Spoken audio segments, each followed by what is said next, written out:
और इसी के तहत हमने ये फैसला लिया। इस फैसले में सिर्फ ये दो फरीक़ें ही नहीं शामिल थे, मीन्स गवर्नमेंट यानी यूजीसी, स्टूडेंट्स की भी बहुत इसरार था कि साहब यूनिवर्सिटी को जल्दी से जल्दी खोला जाए।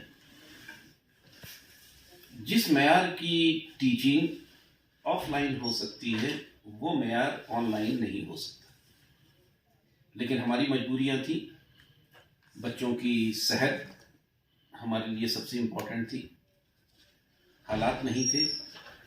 उन हालात के तहत जो भी बेस्ट पॉसिबल था हमने किया। ऑनलाइन क्लासेस, मतलब बच्चों को, हमारी कोशिश ये थी कि ये बच्चों का वक्त ना ज़ाया हो। वक्त एक दफ़ा गुजर गया, फिर उसको वापस लाना बहुत मुश्किल होता है। तो हमारी कोशिश यही थी कि बच्चे घर बैठ के ये सिलसिला जारी रखें। ऊपर वाले का करम है, हालात सुधरे, रिव्यू हुआ और हमने एक फैसला लिया कि साहब बच्चों को वापस लाया जाए। इस फैसला हमारे लिए बहुत चैलेंजिंग फैसला था, वक्त बहुत कम था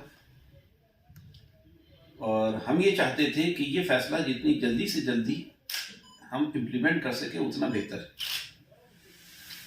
हमारे अच्छे खासे बच्चे हॉस्टल्स में रहते हैं। ये गाइडलाइंस है कि साहब हॉस्टल में बहुत ज़्यादा क्राउडिंग ना हो, उनका सेहत का पूरा ध्यान रखा जाए। इन सारी चीज़ों के लिए हमको गेयर अप होना था। हॉस्टल से 1 साल से बंद थे, उनकी सफाई सुथराई, फ्यूमिगेशन और जो प्रोटोकॉल्स हैं उनका सारा फॉलो करते हुए हमको देखना था। मैस का था कि साहब इतने दिन से बंद है, उसको कैसे हम शुरू करेंगे।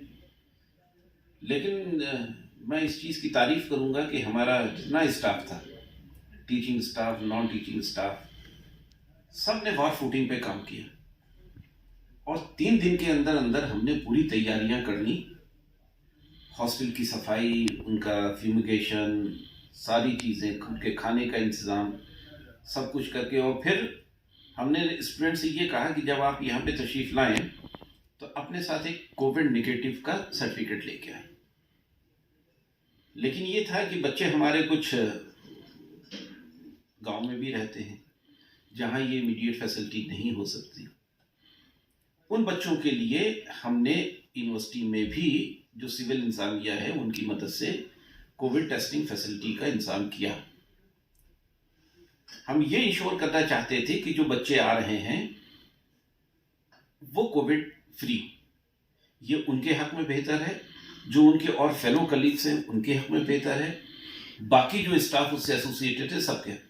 तो इन सारी चीज़ों को के मद्देनजर रखते हुए जो यूनिवर्सिटी स्टाफ है, टीचिंग नॉन टीचिंग स्टाफ है, सब लोगों की मदद से हमने फैसला लिया और ऊपर वाले का शुक्र है कि हम उस फैसले को इम्प्लीमेंट करने में बहुत हद तक कामयाब रहे।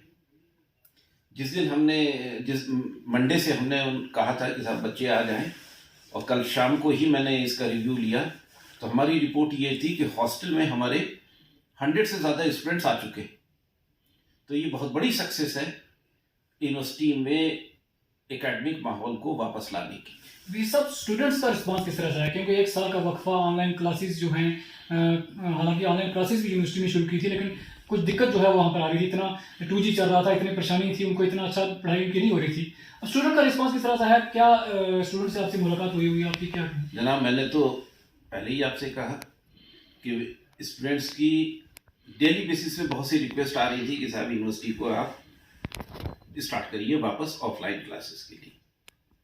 जब हमने ये देखा कि साहब हमको ये करना है, स्टूडेंट्स का आना संडे से शुरू हो गया था हॉस्टल में, क्योंकि मंडे से हमको करना था।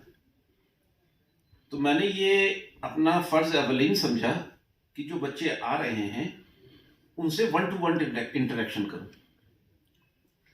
मैं आपकी वसासत से उन पेरेंट्स को यकीन दहानी कराना चाहता हूं कि जिन्होंने हम पे यकीन करते हुए अपने बच्चों को इन हालात में यहाँ भेजा है। इंशाल्लाह हम उनकी सेहत से कोई कंप्रोमाइज़ नहीं करेंगे। मैंने एक एक बच्चे से वहाँ जाके एक एक कमरे में जाके उनसे मुलाकात की। आज मैंने उसकी टीचिंग के लिए जहाँ पे हमारे क्लासेस हो रहे हैं वहाँ भी मैं पर्सनली खुद गया मॉनिटर करने के लिए।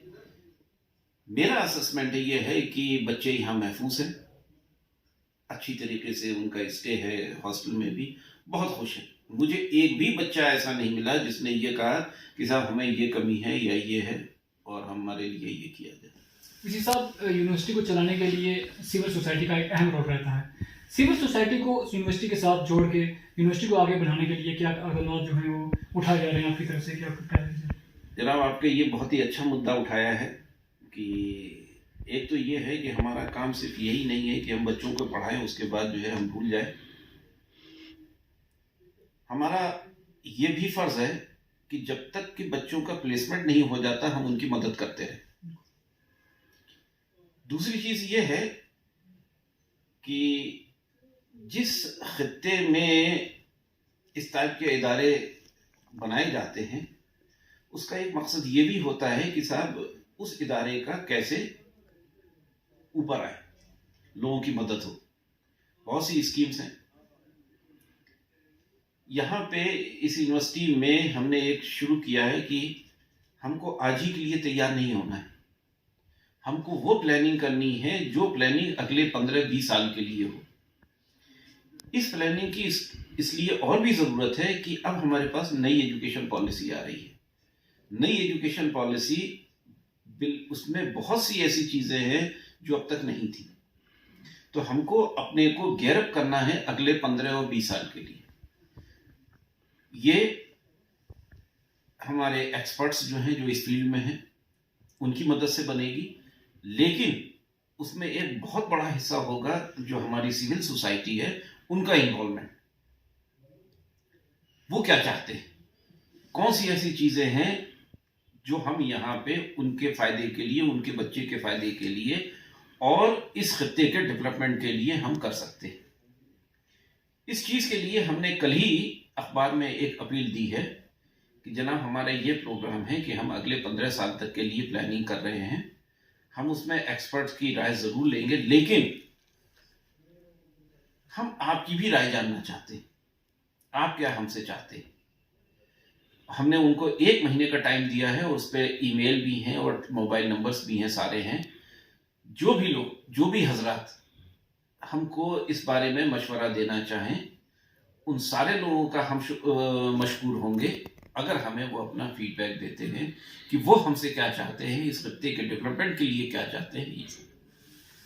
ये थे हमारे साथ वाइस चांसलर बाबा कलाम शाह बादशाह यूनिवर्सिटी, जिनसे हमारी खास बात हुई और उन्होंने बताया कि किस तरह से यूनिवर्सिटी जो है वो क्लासेस द्वारा से शुरू यूनिवर्सिटी में की गई हैं और हम ये दुआ